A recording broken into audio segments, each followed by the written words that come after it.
തൃശൂർ കോൺഗ്രസിനുള്ളിൽ തുടർച്ചയായി ഉണ്ടാകുന്ന വിവാദങ്ങൾ ഗ്രൂപ്പ് പോരിനെ തുടർന്നെന്ന ആരോപണം. DCC പ്രസിഡന്റ് ജോസഫ് ടാജറ്റിനെ ലക്ഷ്യമിട്ട് ഗൂഢസംഘം പ്രവർത്തിക്കുന്നുവെന്ന് KC ഗ്രൂപ്പ് അനുകൂലികൾ പറയുന്നു. നിയമസഭാ തിരഞ്ഞെടുപ്പ് അടുത്തിരിക്കെ സീറ്റ് മോഹികളായ നേതാക്കൾ ബോധപൂർവം വിവാദങ്ങൾ ഉണ്ടാക്കുകയാണ്. മേയർ തിരഞ്ഞെടുപ്പ്, മറ്റത്തൂരിലെ BJP സഖ്യ വിവാദം എന്നിവയൊക്കെയും ഇതിന്റെ ഭാഗമാണ്. ഒല്ലൂർ, പുതുക്കാട് മണ്ഡലങ്ങളിൽ ജോസഫ് ടാജറ്റ് സ്ഥാനാർത്ഥിയാകാൻ സാധ്യതയുള്ളത് പരിഗണിച്ചത് DCC മുൻ അധ്യക്ഷൻ ജോസ് വള്ളൂരിന്റെ നേതൃത്വത്തിലുള്ള സംഘമാണ് ഇതിന് പിന്നിലെന്നും ആരോപണം. News Malayalam the biggest. വിവരങ്ങളുമായിട്ട് തൃശൂരിൽ നിന്ന് ലെവിൻ K വിജയൻ ചേരുന്നുണ്ട്. ലെവിൻ, ഗ്രൂപ്പ് കാരണം വളരുകയും തളരുകയും ചെയ്തൊരു ഭൂതകാലം തൃശ്ശൂരിലുണ്ട്. ഇപ്പോൾ സമീപകാലത്ത് നമ്മൾ കാണുന്ന കാര്യങ്ങളൊക്കെയും അത് ഈ പറയുന്ന പോലെ ടാജറ്റിനെ ബോധപൂർവം ലക്ഷ്യം വയ്ക്കുന്ന നീക്കങ്ങളാണോ എന്ന് സംശയിക്കത്തക്ക തരത്തിലുള്ള കാര്യങ്ങൾ അവിടെ ഉണ്ടാകുന്നുണ്ട്. ഈ വിവരങ്ങൾ എങ്ങനെയാണ്? സേതു, തൃശ്ശൂർ ജില്ലയിലെ ഗ്രൂപ്പ്, കോൺഗ്രസിനുള്ളിലെ ഗ്രൂപ്പ് ചിന്നി ചിതറി കിടക്കുന്ന നിലയിലേക്ക് എത്തിയിരുന്നു കഴിഞ്ഞ ലോക്സഭാ തെരഞ്ഞെടുപ്പിന് ശേഷം. ലോക്സഭാ തെരഞ്ഞെടുപ്പിൽ K മുരളീധരന്റെ പരാജയം, അതേ തുടർന്നുണ്ടായ നടപടികൾ, ഗ്രൂപ്പ് പോര്, സംഘർഷം, DCC ഓഫീസ് കേന്ദ്രീകരിച്ചുകൊണ്ടുള്ള അടിപിടി എല്ലാം നമ്മൾ കണ്ടതാണ്. അതിനിടയിലും ഈ ഗ്രൂപ്പ് പോര് കോൺഗ്രസിന്റെ വലിയ തിളക്കമാർന്ന തദ്ദേശ തെരഞ്ഞെടുപ്പ് വിജയത്തിന് പിന്നിലും ഗ്രൂപ്പ് പേര് തലവേദനയാകുന്നു. നിയമസഭാ തെരഞ്ഞെടുപ്പ് വരാനിരിക്കെ അതിശക്തമായി ഇത് മാറുമെന്നുള്ള സൂചനകൾ കൂടി ഈ ഘട്ടത്തിൽ പുറത്തു വരുന്നു. ഇതിനിടയിലാണ് DCC പ്രസിഡന്റിനെ ലക്ഷ്യം വെച്ചുകൊണ്ട് ബോധപൂർവം വിവാദങ്ങൾ ഉണ്ടാക്കാൻ ഒരു കൂട്ടം ആളുകൾ ശ്രമിക്കുന്നു എന്നുള്ള ആരോപണം ജില്ലയിലെ KC ഗ്രൂപ്പ് അനുകൂലികളുടെ ഭാഗത്തു നിന്നും ഉയർന്നു വന്നിരിക്കുന്നത് നമുക്ക് കാണാം. കഴിഞ്ഞ ദിവസങ്ങളിൽ, കഴിഞ്ഞ ഒരാഴ്ചക്കിടയിൽ തൃശ്ശൂർ ജില്ലയിലെ കോൺഗ്രസിനുള്ളിൽ ഉണ്ടായ പ്രശ്നങ്ങളെക്കുറിച്ച് നമുക്കറിയാം. നമ്മളത് റിപ്പോർട്ട് ചെയ്തുകൊണ്ടിരിക്കുന്നതാണ്. മേയർ തെരഞ്ഞെടുപ്പുമായി ബന്ധപ്പെട്ട് ലാലി ജെയിംസിന്റെ ഭാഗത്തു നിന്നുള്ള തുറന്നു പറച്ചിലുകൾ DCC പ്രസിഡന്റിനെയും KC ഗ്രൂപ്പ് അനുകൂലികളെയും എല്ലാം ലക്ഷ്യം വെച്ചുകൊണ്ടുള്ളതായിരുന്നു. അതിന് പിന്നാലെ തന്നെ മറ്റത്തൂരിലുണ്ടായ വിവാദം, ചൊവ്വന്നൂരിലുണ്ടായ വിവാദം, തദ്ദേശ തെരഞ്ഞെടുപ്പിൽ BJP പിന്തുണ തൂടിയ മറ്റത്തൂരിലെ കോൺഗ്രസുകാർ ഒന്നടങ്കം ആരോപണം ഉന്നയിച്ചതും അതോടൊപ്പം തന്നെ പ്രതിസ്ഥാനത്ത് നിർത്തിയതും ജോസഫ് ടാജറ്റിനെയായിരുന്നു. ചൊവ്വന്നൂരിലും DCC പ്രസിഡന്റ് പറയുന്നത് കേൾക്കാൻ തയ്യാറാവാതെ SDPI ബന്ധം തുടരാനുള്ള സമീപനം അവരുടെ ഭാഗത്തു നിന്നും ഒരു ഭാഗത്തിന്റെ ഭാഗത്തു നിന്നും ഉണ്ടായിട്ടുണ്ട്. അങ്ങനെ ജില്ലയിൽ പലതരത്തിലായി വിവാദങ്ങൾ ഉണ്ടാകുന്നു. ആരോപണ വിധേയനായി മുൻനിരയിൽ നിർത്തുന്നത് DCC പ്രസിഡന്റിനെയാണ്. ഈ DCC പ്രസിഡന്റിലൂടെ മുൻനിരയിൽ നിർത്തുമ്പോൾ KC ഗ്രൂപ്പിനെ കൂടി അതിലൂടെ ലക്ഷ്യം വെക്കുന്നു. ഇത്തരത്തിലുള്ളൊരു ആരോപണമാണ് ഈ KC ഗ്രൂപ്പ് അനുകൂലികൾ, പ്രത്യേകിച്ച് ജോസഫ് ടാജറ്റിനെ അനുകൂലിക്കുന്ന ഒരു വിഭാഗം കോൺഗ്രസുകാർ മുന്നോട്ട് കൊണ്ടുവരുന്നത്.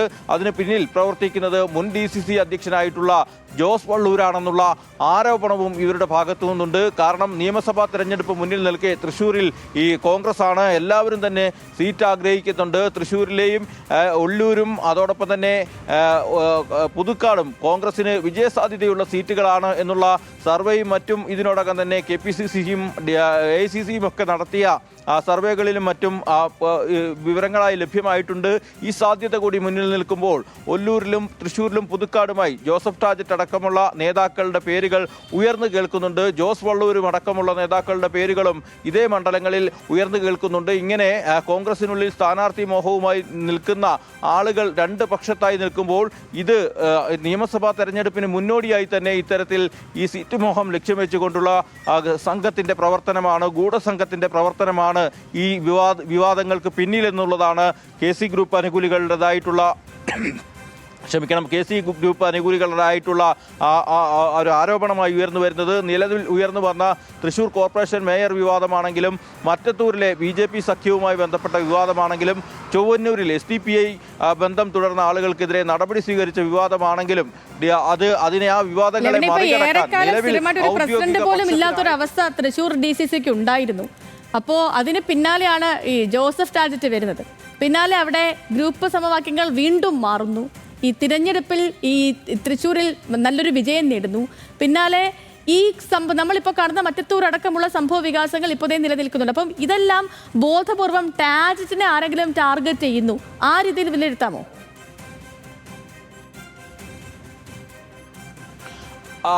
സേതു, നമുക്ക് ഈ ഘട്ടത്തിൽ അങ്ങനെ ഉറപ്പിച്ച് പറയാൻ കഴിയില്ല. പക്ഷേ ഉറച്ച ആരോപണം എന്നുള്ള നിലയിലാണ് KC ഗ്രൂപ്പ് അനുകൂലികൾ ഇത് ഉയർത്തിക്കൊണ്ടുവരുന്നത്. ജോസ് വള്ളൂർ തന്നെയാണ് ഇതിന് പിന്നിൽ. അദ്ദേഹത്തിനൊപ്പം നിൽക്കുന്ന ചില ആളുകൾ, അതായത് ഗ്രൂപ്പ് വ്യത്യാസമില്ലാതെ ചില ആളുകൾ ജോസ് വള്ളൂരിനൊപ്പം നിൽക്കുന്നുണ്ട്. അവരെ പോലുള്ള ആളുകൾ ഒരു സംഘത്തിന്റെ നേതാവായി ജോസ് വള്ളൂർ പ്രവർത്തിക്കുന്നു. അവരാണ് ഇത്തരത്തിൽ പ്രവർത്തിക്കുന്നത്. ഈ പ്രസിഡന്റായ ടാജറ്റിനെ ലക്ഷ്യം വെച്ചുകൊണ്ട് തന്നെയാണ് ഈ നീക്കങ്ങൾ നടക്കുന്നത്. അതുവഴി തന്നെ KC ഗ്രൂപ്പിനെ ഈ ഘട്ടത്തിൽ ലക്ഷ്യം വെക്കുന്നു എന്നുള്ളതാണ്. തുല്യനിലയിൽ സീറ്റുകൾ വീതിച്ചെടുക്കുന്നതടക്കമുള്ള ലക്ഷ്യങ്ങൾ ഇതിന് പിന്നിലുണ്ട്. മണ്ഡലങ്ങളിൽ തങ്ങൾ ആഗ്രഹിക്കുന്ന സ്ഥാനാർത്ഥികൾ മത്സരരംഗത്തേക്ക് വരുന്നതടക്കമുള്ള താല്പര്യങ്ങൾ ഇതിന് പിന്നിലുണ്ട് എന്നുള്ളതാണ് ഇവരുടേതായിട്ടുള്ള ആരോപണം. ഈ തുടർച്ചയായി ഉണ്ടാകുന്ന വിവാദങ്ങൾ നിലവിലെ വിവാദങ്ങളെ അതിജീവിക്കാനായെന്നും ഇനി അത് മറികടക്കാനായെന്നും ഇവരുടേതായിട്ടുള്ള വിലയിരുത്തലുണ്ട്. അതോടൊപ്പം തന്നെ ഇനിയും ഇത്തരം ശ്രമങ്ങൾ തുടർന്നാൽ അതിശക്തമായി തന്നെ തിരിച്ചടിക്കാനുള്ള നീക്കങ്ങളും ആലോചനകളും ഈ KC ഗ്രൂപ്പ് അനുകൂലികളുടെ ഭാഗത്തു നിന്നുമുണ്ട്. ഏതായാലും ഔദ്യോഗികമായ ഒരു പ്രതികരണം ഈ ഘട്ടത്തിൽ ഈ വിഷയത്തിൽ നമുക്ക് ലഭ്യമാകില്ല, നമുക്കറിയാം. പക്ഷേ കോൺഗ്രസിനുള്ളിലെ ഗ്രൂപ്പുകൾക്കുള്ളിലെ ഈ ഭിന്നത, അഭിപ്രായ വ്യത്യാസം, പോര്, ഇതെല്ലാം മറനീക്കി പുറത്തു വരുന്ന സാഹചര്യമാണ് ഈ നിയമസഭാ തെരഞ്ഞെടുപ്പ് മുന്നിൽ നിൽക്കുമ്പോൾ ഉണ്ടാകുന്നത്. ഏതായാലും ടാജറ്റ് അടക്കമുള്ള ആളുകൾ ഇതിനോട് പ്രതികരിക്കുമെന്ന് നമുക്ക് പറയാനാകില്ല. പക്ഷേ ഇത്തരത്തിൽ തന്നെയാണ് കാര്യങ്ങൾ മുന്നോട്ട് പോകുന്നത്. ഗ്രൂപ്പ് പോരാണ്. പറഞ്ഞ പോലെ വലിയ വിജയം നേടിയ തൃശ്ശൂരാണ് ഇപ്പോ വീണ്ടും പല നമ്മൾ ഈ സാധാരണ കുതിരക്കച്ചവടം എന്നൊക്കെ കേൾക്കാറുണ്ട്. അത് നമ്മുടെ രാജ്യത്ത് തിരഞ്ഞെടുപ്പൊക്കെ നടക്കുന്ന സമയത്ത് കോൺഗ്രസിനെ ഏറ്റവും അവരെ ഒരു പ്രതിസന്ധിയിൽ കൊണ്ടുവിട്ട സംഭവമാണ് ഈ ഓപ്പറേഷൻ താമരയും കുതിരക്കച്ചവടങ്ങളും ഒക്കെ. അത് ജനാധിപത്യത്തിനൊട്ടും ഭൂഷണമായിട്ടുള്ള കാര്യവുമല്ല. പക്ഷെ അതൊക്കെ നമ്മുടെ നാട്ടിൽ നമ്മൾ കേട്ട് തുടങ്ങിയിരിക്കുന്നു, അല്ലെ? നമ്മുടെ നാട്ടിൽ നമ്മൾ സംസാരിച്ചു തുടങ്ങി. അത് പ്രാദേശിക തലത്തിൽ പോലും അക്കാര്യങ്ങളൊക്കെ നടക്കുന്നു എന്നുള്ളത് ഈ ജനാധിപത്യത്തിന് വൻ ഭീഷണി ഉണ്ടാക്കുന്ന കാര്യങ്ങളും ഒക്കെയുമാണ്. തൃശ്ശൂരിൽ നിന്ന് ലെവിൻ കെ വിജയനാണ് ഈ വലിയ വാർത്തയുടെ വിശദാംശങ്ങൾ പ്രേക്ഷകരിലേക്ക് എത്തിച്ചത്.